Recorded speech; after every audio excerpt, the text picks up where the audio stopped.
আমাদেরকে অত্যন্ত মেহরবানি করে এই জালিম সরকারকে আমরা সরকারি এই প্রশাসন, সরকারি এই যে আওয়ামী লীগ রাজনৈতিকভাবে তারা আমাদের প্রশাসন, সেনাবাহিনী, পুলিশ বাহিনী সবগুলোকে দলীয়করণ করেছে।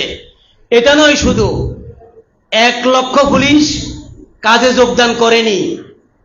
অভিজ্ঞ মহল বলছে 80,000 ভারতীয় পুলিশ আছে এর মাঝে।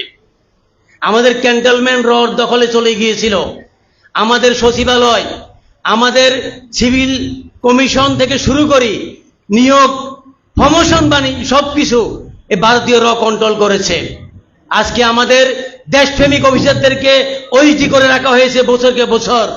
অযোগ্য অথর্ব দলীয় লোকদেরকে প্রমোশন দেওয়া হয়েছিল। এভাবে করে পুরো জাতিকে তারা একটি দুঃশাসনের কবলে আমাদেরকে দাব্যে শাসন করেছে। এখানে তারা শেষ করে নাই, শুধু তারা একে একে রাজনৈতিক নেতৃবৃন্দকে নির্মূল করেছে।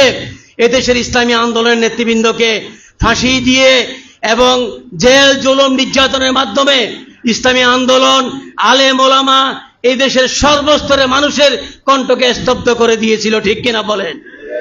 আজকে আমি পরিষ্কার বলতে চাই, শেখ মুজিবুর রহমান নিঃসঙ্গভাবে ৭৫-এ খুন হয়েছিল কেন, সে কথা ইতিহাসে স্বর্ণাক্ষরে লিখিত আছে, কিন্তু তার মেয়ে শেখ হাসিনা সেই ইতিহাস থেকে শিক্ষা গ্রহণ করেনি।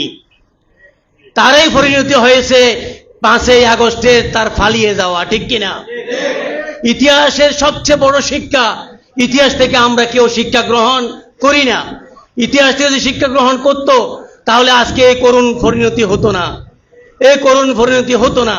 আমি আজকে পরিষ্কার বলতে চাই, আল্লাহ তাআলা আমাদেরকে যে সুযোগ দিয়েছে, এই সুযোগ কাজে লাগানো আমাদের নৈতিক দায়িত্ব। যদি আমরা কাজে লাগাতে ব্যর্থ হই তাহলে আরো কঠিন ষড়যন্ত্রের শিকার আমরা হব। ঠিক কিনা বলেন? ইতিহাস থেকে শিক্ষা নিয়ে রাঙ্গুনিয়ার পেশাজীবী ভাইদেরকে আমি বলবো, আপনাদের রাঙ্গুনিয়াকে আপনারা চাষ করুন। আপনারা আমাদের জামাত ইসলামী দায়িত্বশীলকে লজিস্টিক সাপোর্ট দেবেন। তার পাশাপাশি সপ্তাহে 1 দিন 2 দিন যার যখন ছুটি থাকে, মাটি ও মানুষের সাথে মেশার জন্য আপনার এলাকায় যাবেন। সেখানে আপনার আত্মীয় স্বজন, বন্ধু বান্ধব, আপনার বাড়ি, সমাজ, যারা যেখানে যে আঙ্গিকে আমরা পারি, দাওয়াতের মাধ্যমে, গিফট অ্যান্ড টেকের মাধ্যমে আমরা আমাদের ইসলামী আন্দোলনকে মোটিভেশন করব। আপনারা কি পারবেন? এই রাঙ্গুনিয়াতে আমরা সেই 88তে উপজেলা নির্বাচন করেছি, এই রাঙ্গুনিয়াতে আমরা 96তে জাতীয় সংসদ নির্বাচন করেছি। কিন্তু এখন আমরা কি অবস্থায় আছি সেটা আপনাদের মূল্যায়নেই ফুটে উঠবে। আমরা যেহেতু দূর থেকে দেখছি, তত্ত্বাবধান করছি, কিন্তু আপনাদের সংগঠন আমাদের থেকে বেশি আপনারা দেখছেন। আজকে সময় এসছে, আজকে দলে দলে ইসলামী আন্দোলন লোকেরা যোগদান করছে। আজকে যারা আমাদের থেকে হারিয়ে গিয়েছিল তারা আজকে নট শট দিয়ে ইসলামী আন্দোলনে সামিল হচ্ছে। এই জোয়ারে আমি আহ্বান করব, আসুন আমরা গা ছাড়া দিয়ে হীনমন্যতা দূর করে আমরা সকলেই দলমত নির্বিশেষে একটা স্লোগান তুলি। এই দেশে সব শাসন আমরা দেখেছি, সব দলের ক্ষমতা।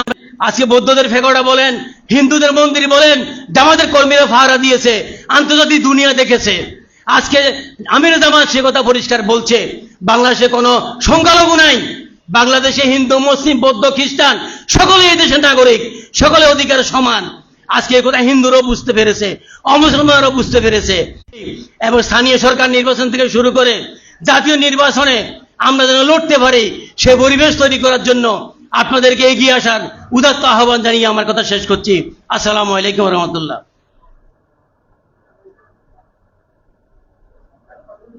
আলহামদুলিল্লাহ, কথা বলেছেন জনাব অধ্যাপক ফজলুল করিম। বলার জন্য সুযোগ দিতে চেয়েছিলাম সাতপুরা আলিয়া মাদ্রাসার সম্মানিত প্রিন্সিপাল জনাব মাওলানা এরশাদুল আলম, অগ্রণী ব্যাংকের ম্যানেজার জনাব মাহমুদ শিকদার হুমায়ুন, আটাবের নির্বাচিত নির্বাহী সদস্য জনাব মোহাম্মদ ওসমান গনি এবং ইঞ্জিনিয়ার শফিউল আলম ভাই। তাদেরকে আমরা চেয়েছিলাম একটু কথা বলার সুযোগ দেব, কিন্তু আমরা পারি নাই। আরো যারা বিশিষ্ট ব্যক্তিরা এসেছেন,